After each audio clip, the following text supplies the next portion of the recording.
자, 오늘 레위기인데요. 이제 일반적으로 교회 안에서는 제일 어려운 책, 어렵고 복잡한 책.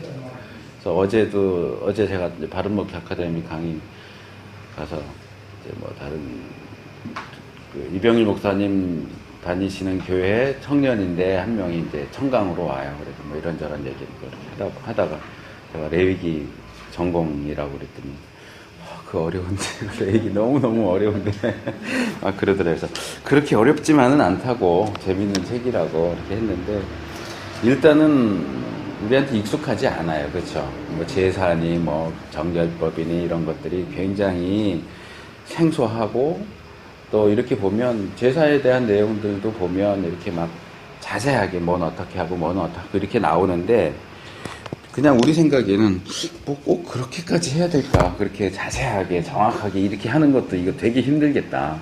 뭐 음식법도 그렇고 그런 점들이 일단은 현대인의 어떤 사고방식이나 그런 거하고 안 맞기도 하고 뭐 근데 사실 이 시대 사람들한테는 굉장히 중요한 부분이에요. 근데 사람 중요하게 생각. 그렇죠. 일단 우리하고는 시간, 공간적인 거리도 있고 현재 우리가 제사를 드리고 있다면 또 몰라도 그렇지 않은 상황에서 우리가 하지도 않는 것에 대한 이 자세한 규례들을 들여다보고 있으면 정말 머리가 어질어질해지죠. 정신이 없어지죠. 근데 유대인들은요. 전에도 말씀드렸던 것 같지만 아이들이 제일 먼저 배우는 성경이 레위기예요. 아, 세상 그래. 네, 제일 먼저 배우는 책이 레위기예요. 그리고 이제 보통 책에는 안 나오지만 그래서 이제 확정지어서 말씀드리기는 어렵지만 제일 마지막에 보는 책이 아마 아가서가 아니겠는가. 아가서는 이제 고대식으로 말하면 나이 40이 넘기 전에는 보지 마라. 근데 이제 그때는 평균 연령이 낮았기 때문에 우리식으로 말하면 한 60 정도 먹기 전에는 아가서는 읽지 마라. 잘못 읽을 수 있으니까. 저 고등학교 때 때는 불편했어요. 네, 그렇죠. 그렇게 막 성적인 것도 있고 에로틱한 것들이 있으니까 이런 게 왜 성경에 들어가 있지? 그러니까 아가서는 그런 쪽으로 이제 오해를 받고 네, 맞아요. 레위기는 너무 어려워 이렇게 하다 보니까 창세기 읽고 출애굽기 앞부분 재밌게 읽고 뒤에 가서 이제 조금 성막 만드는 얘기가 뭐 어떻게 만들어라 하는 내용이 나오고 그렇게 만들었다는 내용이 이제 반복되면서 이렇게 나오니까 지난번에 그러다 시간이 없다 보니까 제가 성막 부분 그냥 대충 이렇게 넘어갔잖아요. 근데 사실 그 부분도 더 세세하게 들어가서 보면 우리가 배울 수 있는 것들이 참 많거든요. 그리고 이제 그 만들어진 성막을 배경으로 해서 거기서 드려져야 하는 제사가 어떻게 돼야 하는가. 또 이스라엘 백성들의 삶이 어떻게 해야 하는가, 어떠해야 하는가. 그러니까 레위기는 한마디로 말하면 창세기는 시작에 대한 책이죠. 모든 것의 시작에 대한 책이고 출애굽기는 한마디로 요약하면 그게 전부는 아니지만 구원에 대한 책이에요. 레위기는 그럼 뭐에 대한 책일까요? 예배에 대한 구원받은 자의 제사. 거룩한 삶에 대한 얘기예요. 거룩한 삶. 그러니까 뭐 제사를 이제 예배 이렇게 볼 때는 뭐 예배에 대한 책이다 이렇게 할 수도 있겠죠. 그러니까 예배와 삶에 대한 책이에요. 네. 그래서 앞에 나오는 이제 제사는 예배하고 연결해서 볼 수가 있고 11장 이하에 나오는 얘기는 내용은 여러 가지지만 한마디로 어떻게 거룩하게 살 것이냐. 그래서 이제 이 레위기가 그래도 오경 중에서는 민수기가 가장 연구가 안 된 책이고요. 그 다음에 이제 레위기인데 레위기는 그래도 이제 몇 개의 이슈들이 있기 때문에 민수기보다는 연구가 좀 더 되고 있긴 해요. 근데 이제 이 부분에서 레위기를 어떻게 봐야 할까 할 때 이제 그것을 다르게 표현하면 레위기의 중심이 뭐냐, 레위기의 중심이 뭐냐라고 할 때 일반적으로 얘기되는 건 16장이에요. 16장이 대속죄일에 대한 얘기예요. 그러니까 이제 이게 이제 전통적인 시각이에요. 속죄가 이제 중심이 된다. 근데 저는 이제 제가 쓴 THM 논문에서 주장한 게 10장이 중심이다. 16장이 아니고. 10장 중심이고 10장을 중심으로 해서 볼 때 레위기 전체 구조를 파악하는 것이 훨씬 더 쉽고 간편하다. 그래서 이제 제가 THM 논문을 레위기 10장을 썼고 10장을 쓰면서 이 10장의 중심은 어디냐 할 때 10장 10절과 11절이다. 제사장의 사역이 뭐냐? 거룩한 것과 속된 것, 부정한 것과 정한 것을 분별하고 가르치는 것. 하나님이 모세를 통해서 주신 율법을 가르치는 것. 그게 이제 제사장의 가장 핵심적인 사역이다. 제사장 분별 사역. 그래서 이 분별 사역이 거룩하고 속된 것, 부정하고 정한 것을 분별하는 사역, 분별하고 가르치는 사역이라고 할 때 우리가 제사장 그러면은 보통 그냥 제사 드리는 사람, 제사를 집례하는 사람 이렇게 생각하지만 제사를 집례하는 것은 2차적인 것이고 1차적인 것은 분별과 가르침입니다. 그러니까 이거죠. 이스라엘의 시작에 대한 내용이 창세기에 나오고 이스라엘의 구원에 대한 얘기가 출애굽기에 나온다고 할 때 레위기의 내용은 그럼 구원받은 이스라엘이 어떻게 살아야 하느냐가 가장 주된 이슈예요. 그럴 때 이제 레위기 19장 12절에인가 나오는 몇 번 나와요. 레위기에 몇 번 반복되는데 너희는 거룩하라. 내가 거룩하니 너희도 거룩하라. 이게 이제 말하자면 요절이에요. 우리가 뭐 배우면 이제 예전에 어렸을 때 요절 외우라 그러잖아요. 그날 배운 내용들을 요약해주는 가장 핵심 문구를 이제 요절이라고 해서 이제 외우거나 그랬었는데 레위기의 요절이 이제 일반적으로 내가 거룩하니 너희도 거룩하라. 그래서 이제 레위기는 거룩에 대한 책이에요. 그러니까 거룩하게 살려면 어떻게 살아야 하느냐, 구체적인 삶 속에서 우리가 어떻게 거룩하게 살 것이냐가 11장부터 26장까지 나오는 거예요. 그래서 우리가 거룩하게 살려면 뭘 먹을 수 있고 뭘 먹으면 안 되는지, 음식에 대한 거, 그 다음에 성에 대한 거, 성에 대한 내용, 그 다음에 뭐 우리 육신의 그 질병과 관련된 내용들, 집에 생기는 곰팡이 문제, 뭐 이런 것들 해갖고 굉장히 잡다한 내용들이 11장부터 26장에 나와요.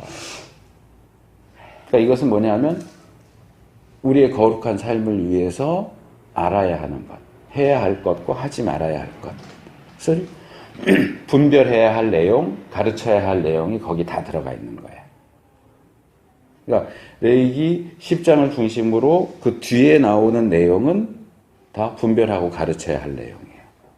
그럼 그 앞에 나오는 내용은 뭐냐? 이제 8장, 9장은 그 역할을 해야 할 제사장 위임식에 대한 내용이에요. 그러니까 이제 8, 9, 10장은 묶어서 하나로 볼 수 있고요. 1장부터 7장까지가 제사에 대한 문제란 말이에요. 근데 이제 이 내용이 먼저 나오니까 또 명칭 자체가 제사장이다 보니까 이제 이게 가장 중요하고 이제 예배다 이렇게 하는데 사실상 번제 부분을 자세히 봐도 그렇고 이제 소제는 좀 다르지만 번제가 뭡니까? 번제는 왜 드리는 제사죠? 자, 속죄제는 목적이 분명하잖아요. 속죄제, 속건제, 화목제. 화목제도 이제 다시 셋으로 나눠져서 뭐 서원제, 감사제, 자원제 이렇게 나오는데 어쨌든 이유가 분명해요.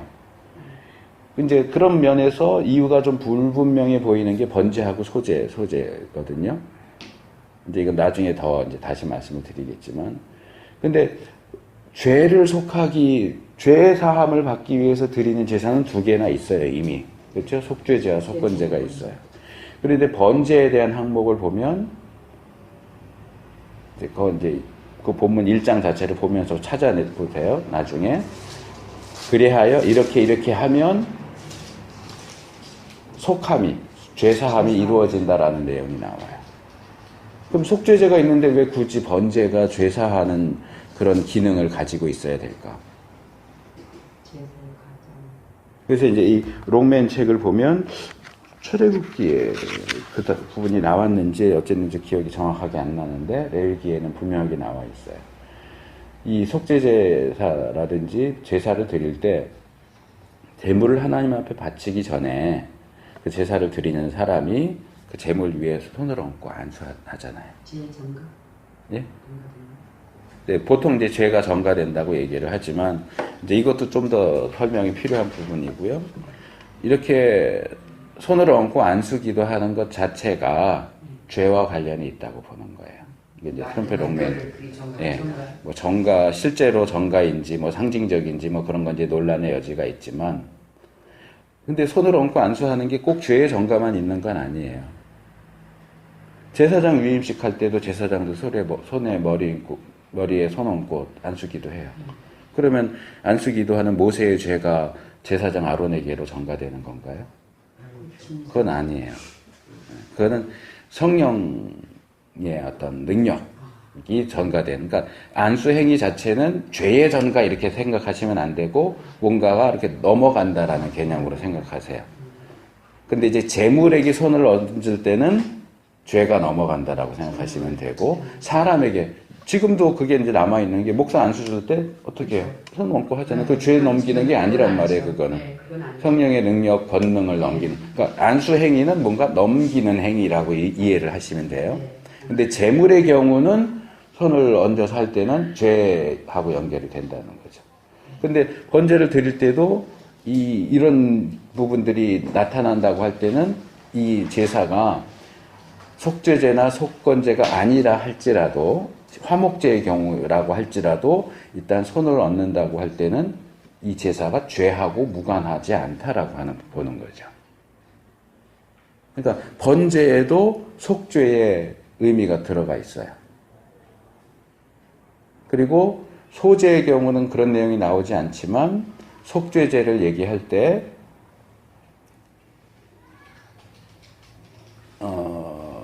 이게 속죄제의 경우는 신분이나 이런 거에 따라서 제물이 달라져요. 속건제는 똑같아요. 순양으로 드리게 돼 있어요. 물론 가치가 이제 얼마나 좋은 거냐 나쁜 거냐에 따라서 가치가 달라지긴 하지만, 속죄제는 예를 들어서 부자는 송아지. 그게 그만큼 부유하지 않으면 양이나 염소. 그것도 안 되면 비둘기도 안 될 정도로 정말 가난한, 정말 찢어지게 가난하면 어떻게 해요? 반쪽? 무슨 반쪽? 밀가루 가루라는 가루로 드려요. 그렇죠. 가루. 가루 곡식. 네. 그러니까 소제로 드리는 제물을 속죄제로 드릴 수 있어요. 근데 속죄제의 기본적인 원리는 뭐예요? 속죄의 기본 원리는 죄를 사하기 위해서는 피가 있어야 돼요. 근데 소제에는 피가 없잖아요. 근데 피가 없는데도 너무 가난하다고 죄 안 짓는 거 아니잖아요. 근데 가난하기 때문에 죄사함을 받을 수 없다. 이거는 소위 말하는 뭐 무전유죄, 유전무죄 그거잖아요. 또 사람이 다 살다 보면 죄를 짓는데, 부자는 돈이 많으니까 속죄제 드려서 죄사함 받고, 가난한 사람은 돈이 없으니까 속죄제를 못 드려서 죄사함을 받지 못한다. 이런 일어나면 안 되는 거예요. 그러니까 속죄제는 그 신분이나 이 소유가 많고 적음에 따라 등급이 있어요. 근데 부자가 뭐 안 하는 막 엄살 부리면서 난 돈이 없어서 이러면서 뭐 비둘기를 드리겠다 이러면 그 사람 드린 속죄제는 이건 속죄제일 수가 없는 거예요. 사기치는 거지 하나님 앞에. 속죄가 될 수가 없어요. 정말로 가난한 경우에 심지어는 피가 없는 소제물을 속죄제물로 드려도 죄사함이 이루어진다는 거예요. 대신 피 있는 다른 사람의 속죄제물에 곁다리로 들어가는 거예요.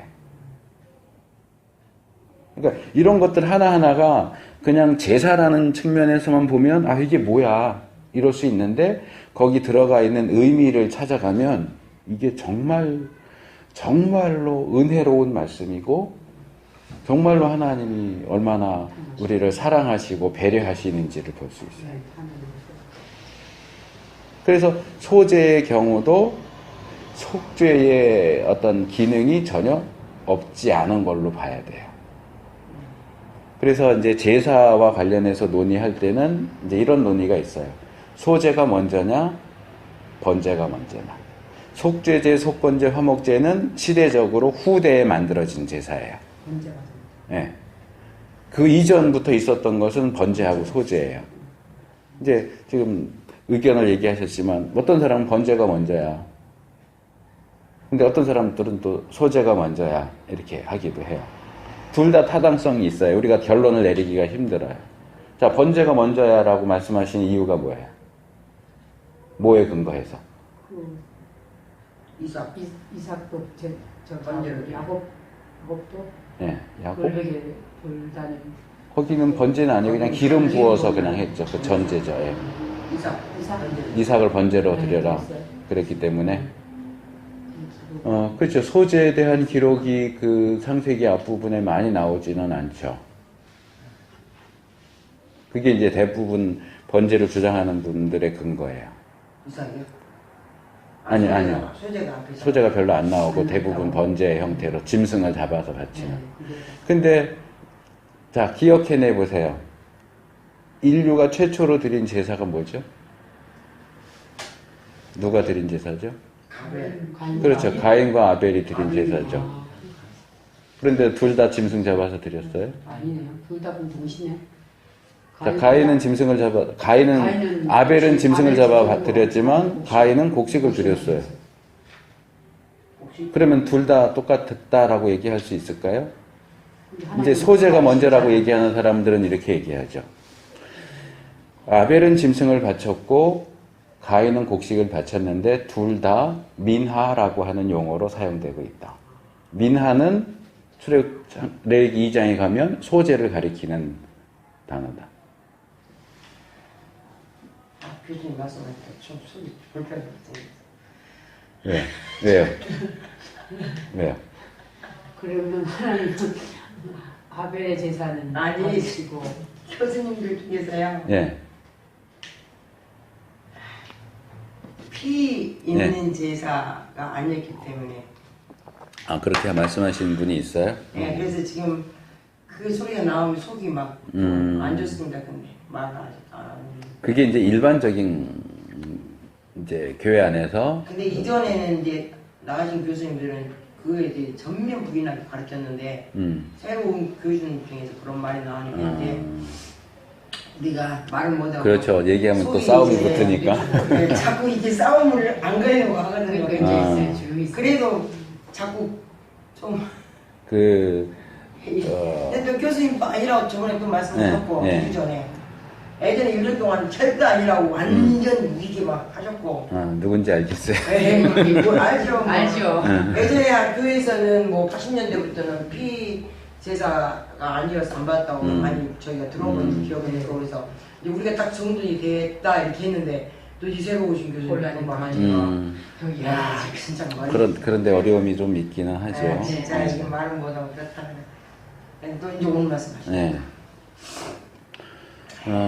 그래서 이제 아까 제가 결론은 미리 말씀을 드렸잖아요. 번제가 먼저다, 소제가 먼저다. 딱 집어서 말하기는 어렵다.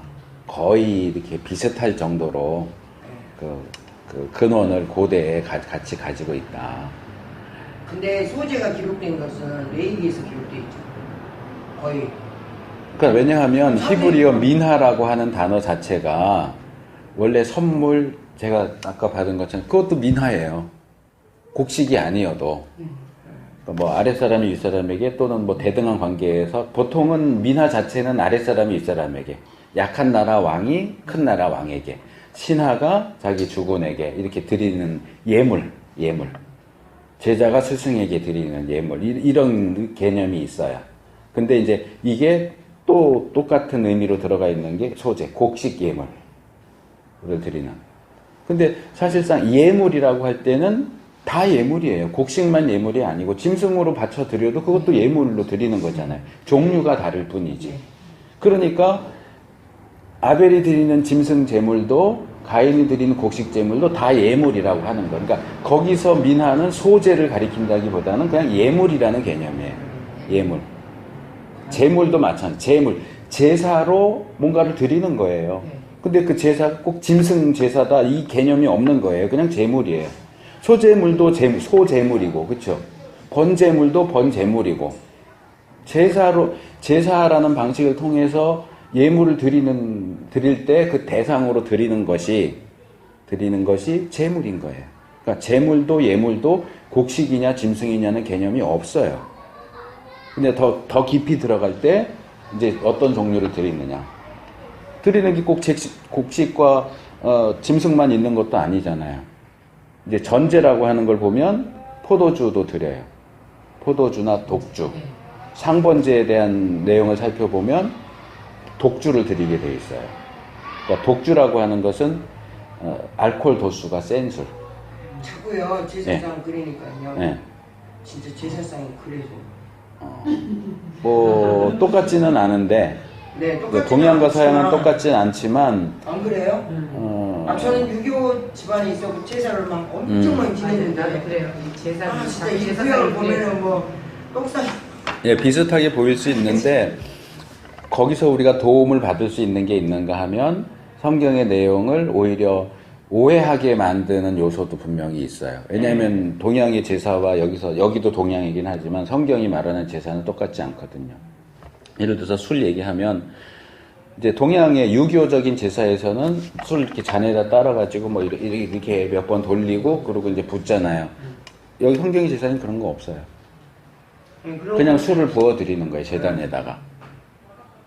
그러니까 이런 부분에서 성경에 술 부어드린다라고 하면 그걸 떠올릴 수 있는데 그걸 떠올리면 오히려 마이너스가 되죠. 올바르지 않죠. 근데 이제 또 공통적인 부분이 있기 때문에 그런 부분에서는 또 이제 비교하면서 우리가 도움을 받을 수 있는 부분도 있고, 그런데 일단은 기본적으로 똑같지는 않아요. 똑같지 않기 때문에 그걸 염두에 두고 생각을 하시는 게 필요해요. 예. 아마 전에도 몇 주 전에 우리 이 집사님이 레위기 읽고 있다 그러면서 동양 제사 이렇게 생각하면은 비슷한 게 많아서 도움이 된다라고 아마 쓰셨는지 말씀하셨는지는 기억이 안 나는데 그러셨는데 그때 제가 이제 별로 언급을 안 하고 넘어갔지만 똑같지는 않아요. 똑같지는 않는 네. 사실이에요. 네. 근데 좀 떠오르더라고요. 예. 그러니까 떠올리는 것 자체는 별 상관은 없어요. 근데 이제 이걸 똑같은 그림으로 그러면 이제 착오가 생기니까 오차가 생기니까 그 부분은 조심을 하시고요.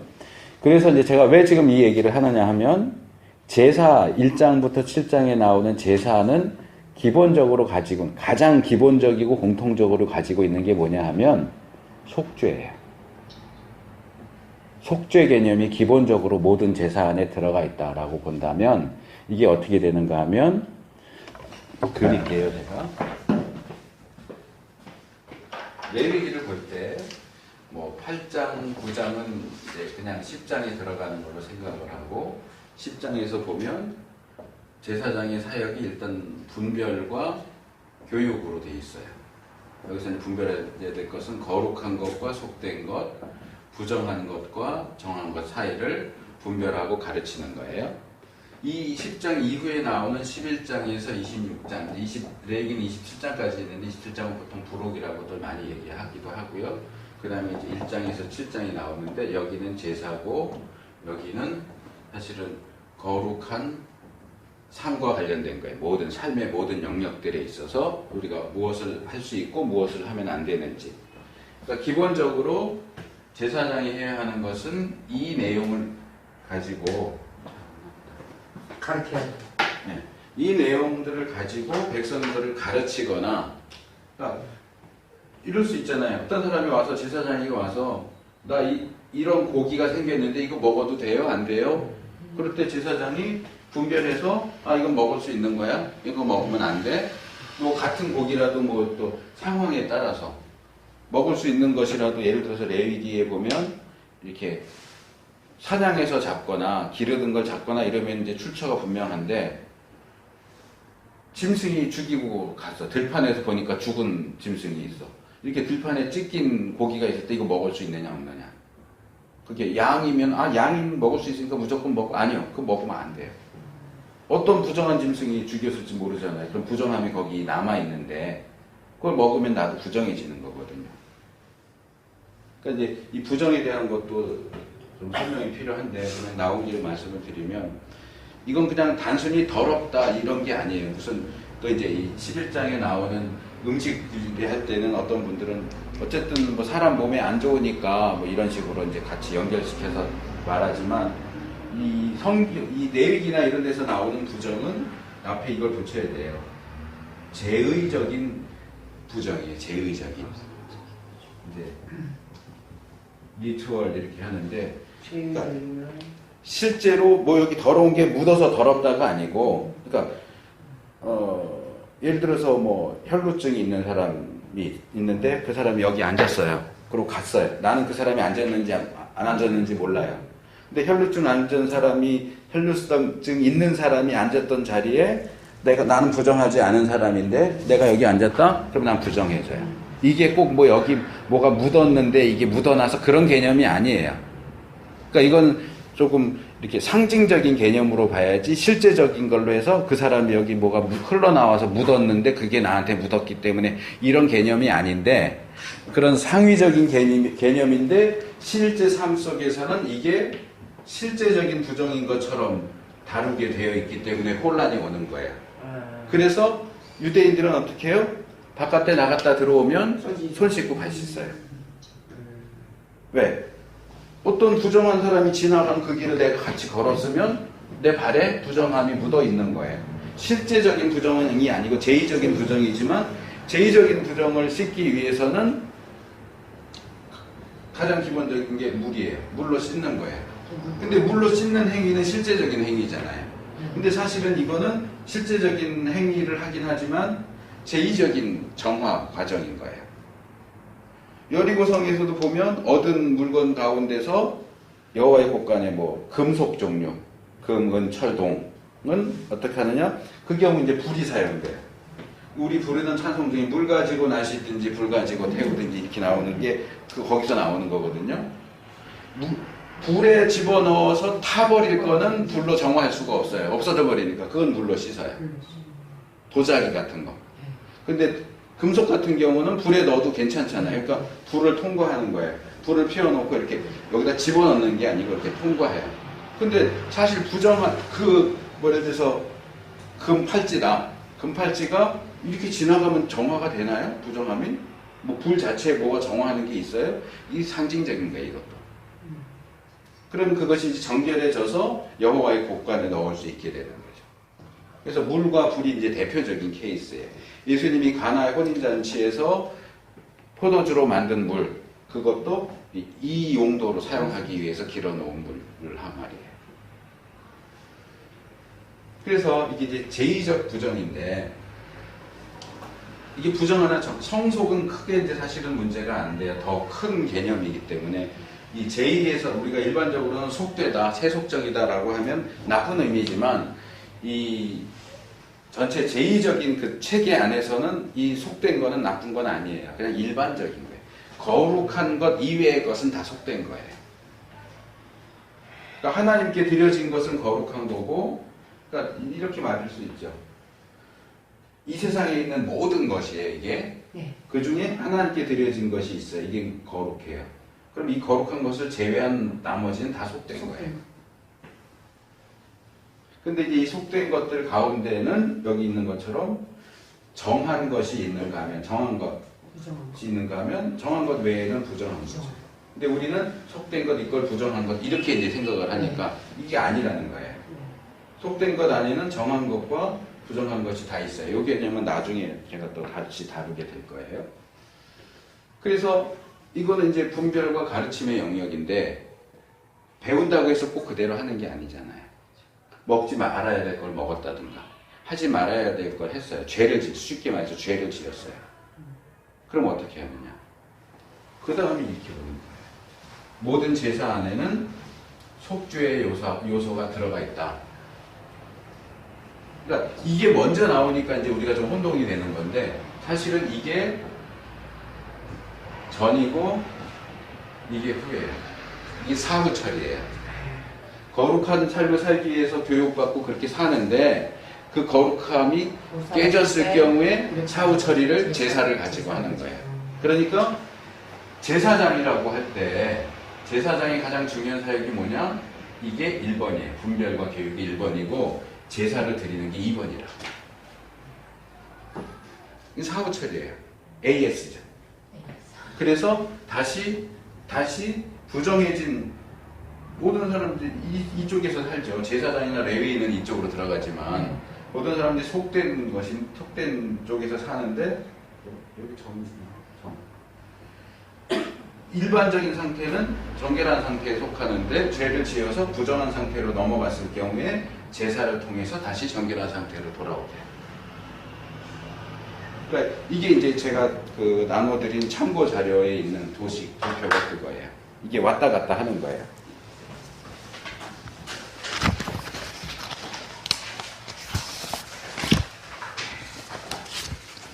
제가 나눠드린 것에 11페이지 10페이지와 11페이지를 보시면 10페이지 오른쪽에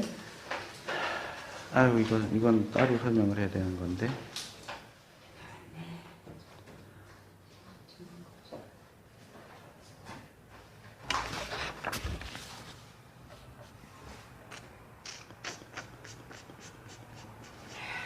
일단 이거는 그냥 11페이지 왼쪽에 있는 거 거룩하다, 속되다, 정하다, 부정하다가 이렇게 왔다 갔다 할 수 있다. C. 범주의 이동과 관계에 대한 도식을 보시면 거룩한 것이 속되게 되면 정하게 되는 거고요. 정한 것이 더럽혀지면 부정해지는 거예요. 그러니까 이것은 주로 범죄 내지는 연약함을 통해서 일어나고요. 부정한 것을 정하게 하면 정하게 되고 정한 것을 거룩하게 하면 거룩하게 되는데 이건 대부분 제사나 이 정결 의식을 통해서 이루어져요. 그러니까 요걸 이해하는 게 굉장히 중요해요. 그래서 이 범주, 거룩하다, 속되다, 정하다, 부정하다 요것들이 이동이 가능하다. 그런데 한 칸 띄어서 가지는 못해요.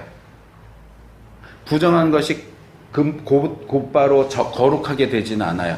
부정한 것은 정해진 다음에 그 다음에 거룩하게 될 수 있어요. 이렇게 단계가 있어요. 이렇게 단계를 건너뛸 수가 없어요.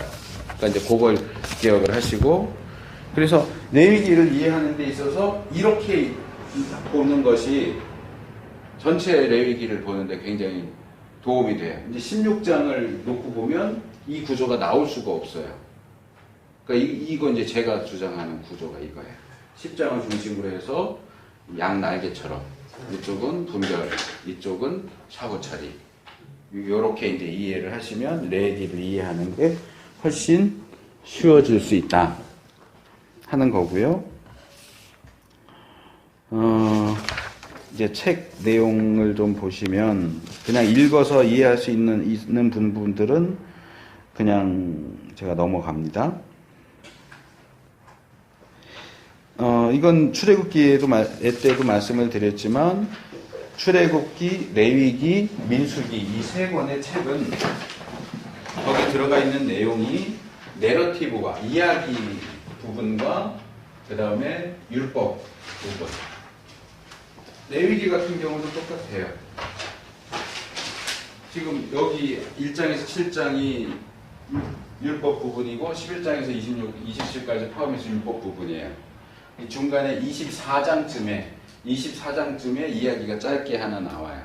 그리고 이 8, 9, 10장은 이야기 부분이에요. 그래서 율법, 이야기, 율법, 이야기, 율법 이렇게 돼 있어요. 그렇게 이야기와 율법이 서로 같이 이렇게 막 섞여서 나와 있을 경우에 우리가 그 내용을 어떻게 읽을 수 있겠느냐라고 할 때 이제 기본적으로 보는 것은 이런 형태의 책에서 나오는 이야기는 그 앞뒤에 나오는 율법 조항들을 이해하도록 배경 역할을 해준다. 너 뭐 이거 하지 마! 이렇게 법이 나오면 그 앞에 나오는 이야기를 읽어보면 왜 이거 하지 마라고 하는지에 대한 배경적인 게 나온다는 거죠. 그런 식으로 이제 이해하면 된다는 거죠. 그러니까 레위기도 마찬가지입니다.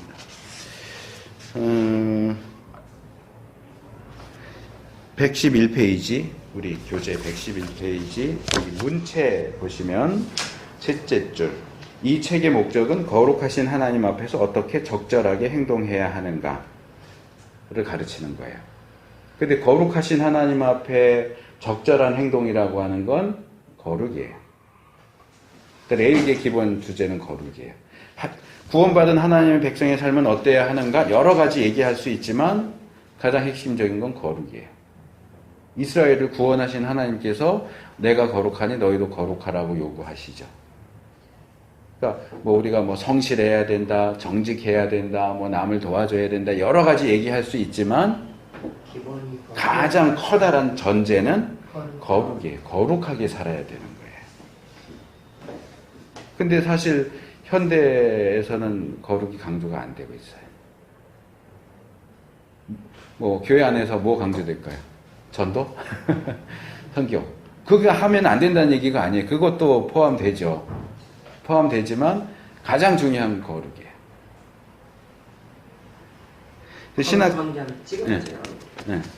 신학적인 메시지, 구약 맥락, 하나님의 거룩하심. 그러니까 이 거룩에 대한 가르침이 레위기의 가장 핵심적이기 때문에 레위기에는 거룩에 대한 얘기가 그냥 끊임없이 계속 거룩에 대한 얘기인 거예요, 사실상. 그게 이제 표현은 거룩하다, 속되다, 부정하다, 정하다 뭐 이런 표현도 나오지만 사실은 어떤 게 거룩한 거냐? 거룩하게 살기 위해서는 뭘 해야 되고 뭘 하지 말아야 되느냐?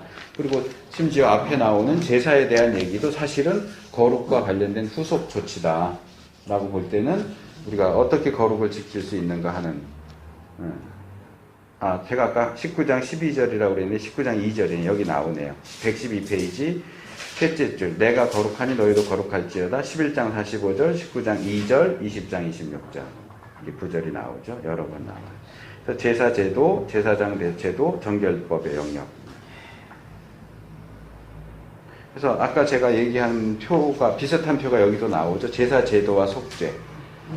자, 거룩, 정결, 부정이 기본으로 나오고 거룩이 정결로 넘어간 이 정결보다는 속되다가 더 정확한 표현일 텐데 더럽힌다. 거룩한 것이 더럽혀지면 속되게 되는 거예요.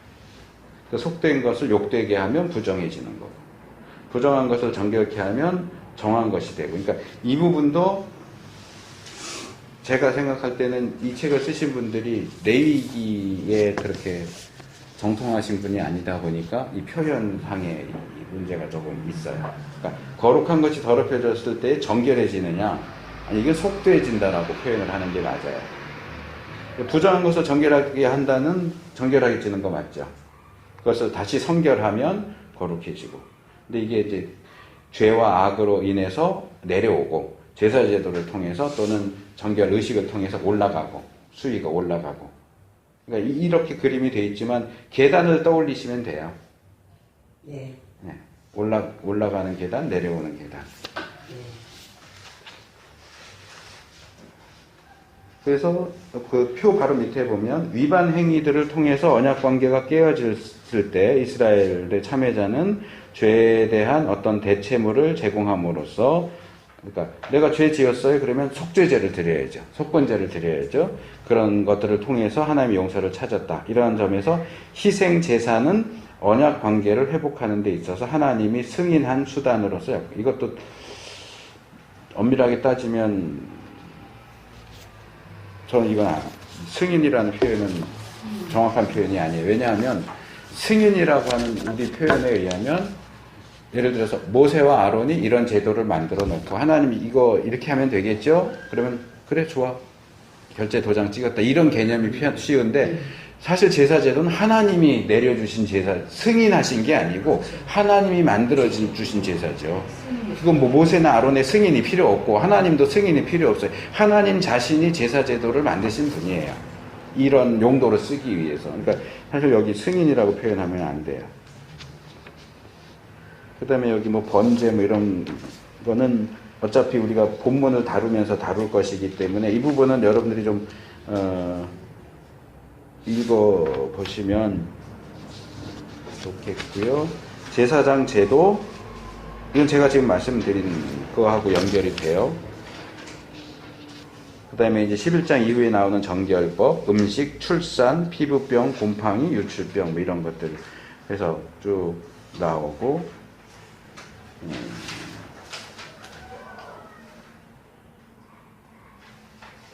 여기 이거 중요해요. 120페이지 둘째 단락 둘째 줄 끝에 보면 인류학자 메리 더글라스라고 하는 여자의 말인데요. 이분은 신학자가 아닌데 이제 이 부분을 이제 다루는 책들을 몇 권 썼어요. 거룩이라는 것은 단순히 하나님을 섬기기 위해 구별된 것 이상의 의미를 가진 것으로서 일반적으로 레위기에 나오는 거룩이라고 하는 개념 또는 성경에 나오는 거룩이라는 개념은 그거예요. 이제 거룩을 이해하는 건 굉장히 중요한데 거룩이 뭐냐? 이거 설명하기가 참 힘들어요. 거룩, 뭐 깨끗함, 정결함, 구별됨. 근데 이제 성경이 말하는 거룩을 그나마 가장 잘 설명해 주는 것은 구별이에요. 그래서 이제 거룩을 생각할 때는 나시린을 떠올리시면 거룩을 가장 잘 이해할 수 있어요. 근데 이제 우리가 무엇인가를 거룩하다라고 할 때는 두 부류가 있어요. 하나는 절대적으로 거룩한 경우와 상대적이라고 하는 걸 다르게 말하면 의존적으로 거룩한 케이스가 있어요. 절대적으로 거룩한 대상은 오로지 하나님밖에 없어요. 네. 네.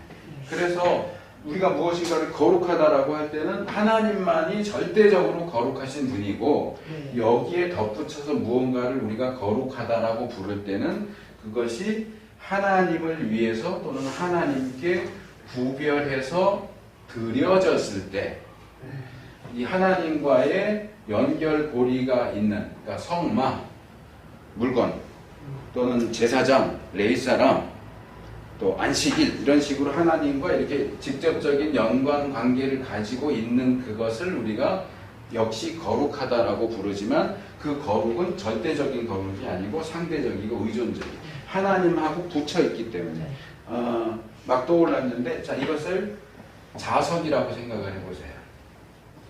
그리고 여기에 쇠가 붙어 있어요. 철이 붙어 있어요. 자 쇠가 자석에 붙어 있을 때는 얘가 자성을 떼어요. 그래서 또 다른 쇠가 여기에 붙어요. 근데 이 쇠가 자석으로부터 분리됐어요. 떨어져 나왔어요. 그럼 이 쇠에 철이 붙어요. 다른 쇠가 붙어요? 안 붙어요. 이 쇠가 자성을 갖는 것은 자석과 붙어 있을 때만 가능해요. 자석과 떨어져 있으면 물론 오래 붙여놓으면 조금 이제 남아 있기도 하지만 떨어져 있으면 얘는 자성을 갖지 않아요. 그거랑 똑같은 거예요. 의존적인 거예요. 그러니까 이건 절대적으로 거룩하지 않아요. 절대적으로 거룩한 게 아니에요. 의존적이고 상대적으로 거룩한 거예요. 하지만 절대적으로 거룩하신 분은 하나님밖에 없기 때문에 이 세상에서는 우리가 절대적으로 거룩하다라고 부를 수 있는 대상이 아무것도 없어요. 어떤 영역에서도. 다만 그 중에서 일반적인 것들 중에 일반적인 사람 중에서 하나님만 섬기도록 따로 구별해서 드렸을 때 이게 제사장 위임식이에요. 그럴 때 제사장은 거룩하다라고 부르지만 제사장 자체가 원래 거룩해서 거룩하다고 하는 게 아니에요. 하나님과 연결될 때에만 거룩한 거예요. 성막 성전도 그렇게 하나님께 예배하고 하나님을 만나기 위해서 구별해서 드렸기 때문에 거룩하지만 거룩한 성막, 거룩한 성전 성이라는 표현이 사실은 그게 거룩하다는 말이잖아요. 거룩한 천막, 거룩한 신전 이거잖아요. 근데 이제 이스라엘 역사를 놓고 볼 때에 성막은 좀 덜하지만 성전 같은 경우는 제가 이사야, 예레미야, 에스겔에 나오는 그 시온 신학 개념으로 놓고 볼 때 하나님의 백성이라 할지라도 성전을 남용할 경우에 그 성전은 더 이상 성전일 수가 없게 돼요. 그냥 이건 성전으로 지어졌어. 그러니까 거룩하지. 아니요.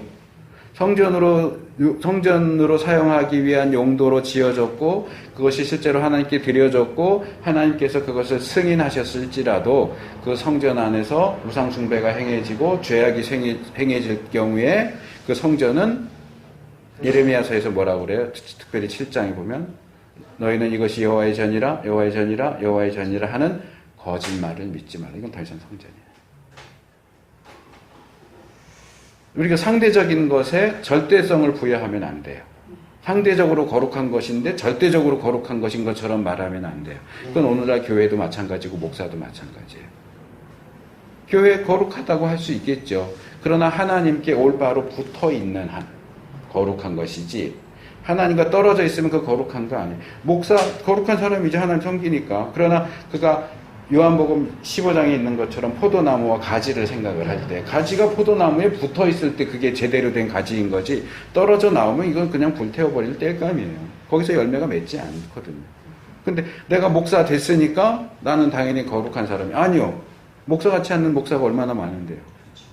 그 목사가 아니에요. 근데 단순히 목사 안수식을 받았다고 해서 난 그냥 처음부터 끝까지 계속 목사예요. 아니요. 그렇지 않아요. 그래서 그런 부분들, 그리고 이제 제가 이 부분을 관심을 갖고 이제 PhD 논문을 썼고, 이제 PhD 논문도 이걸로 쓰려고 이제 생각을 하지만, 이게 이제 단순히 제사장의 문제냐, 신약으로 오면 뭐라고 그래요? 모든 믿는 사람은 왕 같은 제사장이에요. 하나님이 우리를 다 제사장으로 삼았어요. 그러니까 교회와 성도는 다 거룩하게 살아야 할 의무가 있어요. 특별히 교회와 목사는 하나님의 백성들에게 거룩한 것이 무엇이고 속된 것이 무엇이고 부정한 것이 무엇이고 정결한 것이 무엇인지 가르쳐야 하고 그게 문제가 됐을 때 해결해 줄 수 있는 그런 역할을 해줘야 돼요. 그냥 사람만 데리고 와 전도 열심히 해 전도면 끝이야. 아니요. 그렇지 않아요. 교회의 존재 목적이 뭐예요? 크는 거예요? 아니에요. 하나님을 올바로 섬기는 거룩한 공동체로 있는 거예요. 거룩한 공동체를 유지하기 위해서 또는 그 거룩한 공동체가 계속해서 존재하고 그 역할을 감당하기 위해서 전도도 필요한 거예요. 그들에게 구원이 단순히 거룩만이 아니라 구원이 필요하니까. 그러니까 전도도 거룩한 공동체를 이루기 위한 하나의 수단인 거지 전도가 목표가 될 수가 없어요. 전도가 지상명령이다 많이 얘기하지만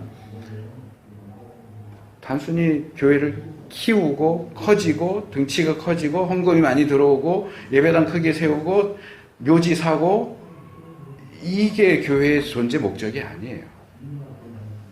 거룩함이 없다면 성전이 더 이상 성전이 아닌 것처럼 교회도 더 이상 성전이 아니에요. 교회라고 간판만 붙여놓는다고 해서 그게 교회가 아니에요. 거룩해요. 자, 오늘 여기까지 하겠습니다. 교회는 거룩해야 교회다. 의심입니다.